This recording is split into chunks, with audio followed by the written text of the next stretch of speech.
1594, Nicolas Poussin was born near the town of Les-Only in Normandy. He was an illegitimate son of a noble family that had fallen on hard times. He was educated in a variety of areas, including Latin and letters, but he was possessed with a natural gift for drawing, which he apparently was scolded for in school for doodling in his books. Contenbahan, a French prosaic painter, saw Poussin's work while traveling through town and urged him to pursue painting professionally. His parents, on the other hand, did not agree. This prompted Poussin to flee to Paris at the age of 18 in 1612. When he first arrived in Paris, he studied a variety of subjects, including anatomy, visual perspective, while working with many experienced artists, such as Georges Malon and Ferdinand L. At the time, the trade of arts was thriving, and nobles such as Queen Marie de Medici of France granted numerous commissions to decorate her castle, while most landowners sought for original religious work to ornament their residence.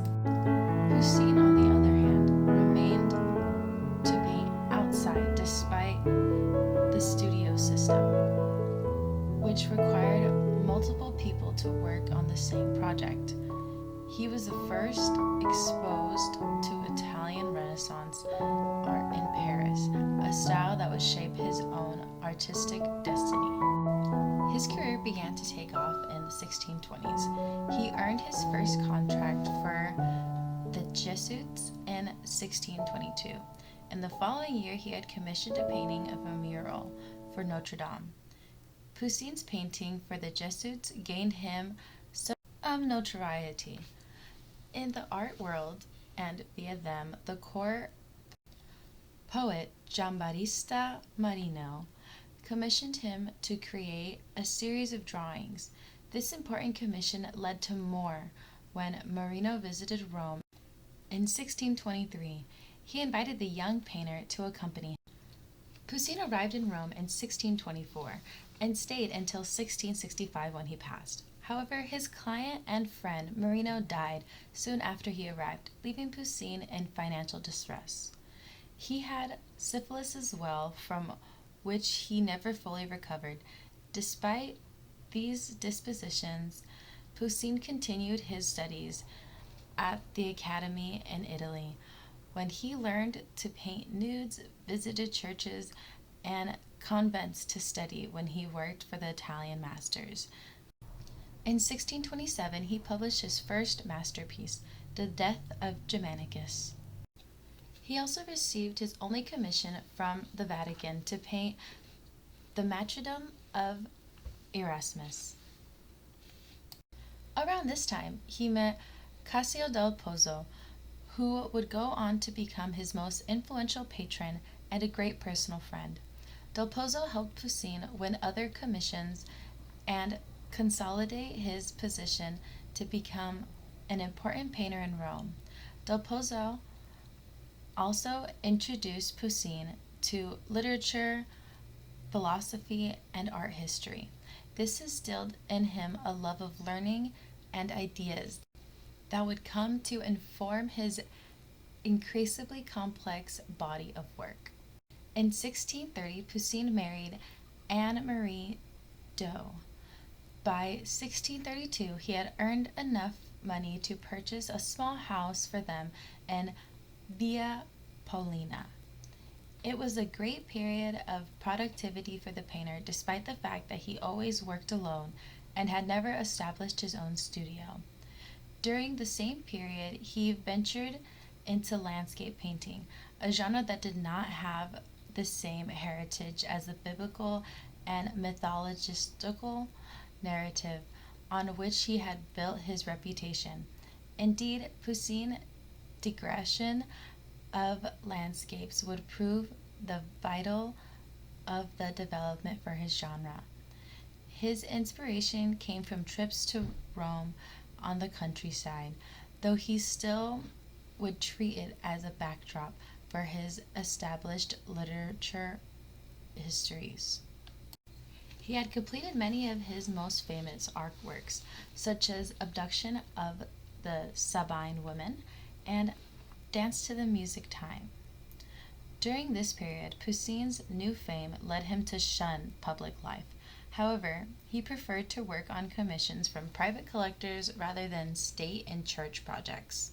News of Poussin's growing reputation carried throughout the continent, and he received many commissions from several members of noble societies. In 1639, he had received an invitation to move to Paris to work with King Louis VIII. Although Poussin was reluctant to uproot from Rome, it was the king's only command that Poussin must leave Italy for France, arriving in December 1640. As first painter of the king, his first task was to decorate the royal residence to an exclusive design for the Long Gallery and to paint many masterpieces for the kings and members of his court. Working with a large team of assistants, Poussin became frustrated at his lack of autonomy and the king's demands. Poussin eventually managed to arrange a return to Italy in 1642. 4 months after his return, the king had fallen to death, which meant Poussin was absolved of all of his future obligations to return to the French court. On his return to Rome, Poussin found that many of his clients had died, though he was sustained financially by a growing number of French patrons. As Poussin grew older, he became more reclusive and intolerant of other painters. By 1650, Poussin's health had started to decline. It is estimated that he still painted 4 paintings a year, but was beginning to suffer hand tremors. In the years leading up to his death, Poussin restricted his output on landscapes, including landscapes with Pyramus and Thebe, and the series of the 4 seasons, completed between 1660 and 1664. This ambitious series, Poussin used figures of the Old Testament in each canvas, representing individual seasons. After the death of his wife in 1664, Poussin's health rapidly deteriorated and died in 1665 at the age of 71.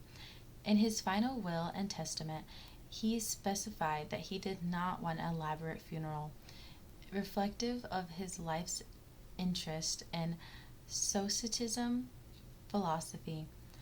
And the city of Rome was saddened by his death and followed a large procession to the church of San Lazo in Lucia, where the great adopted Frenchman was buried.